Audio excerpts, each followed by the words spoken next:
Ինչ են անում հիմնականում դրա միջոցով ապօրինի այդ Telegram-ի միջոցով շահույթ ստացող անձինք։ Իրանք կրիպտո արժույթներով են այդ գումարները ստանում։ Կրիպտո արժույթով իրենց եկամուտը ստանում են անցանք կատարելիս։ Հետագայում այս կրիպտո արժույթները տեղափոխում են օրինակ իրենց սովորական հաշիվներ, ու այդ սովորական հաշիվներից կանխիկացնում են ու կամ չեն կանխիկացնում, օգտագործում են իրենց այդ հաշիվները։ Երբ բացահայտվում է թմրամիջոցի ապօրինի շրջանառության հանցագործությունները, մեղադրանք առաջադրվում է համապատասխան հոդվածներով, շատ լավ է, նորմալ է։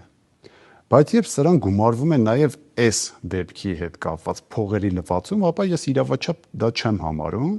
ասեմ ինչի, որովհետև տեսեք, կրիպտո արժույթով ինքը այդ գումարը ստացել է, հետագայում ընդհանրապես փոխանցել է իր հաշվին,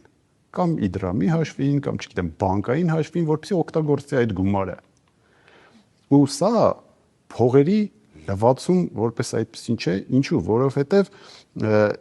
ինքը պարզապես օգտագործում է իր հանցավոր ճանապարհով ստացված գումարը, ոչ թե փորձում է դրան օրինական տեսք տալ,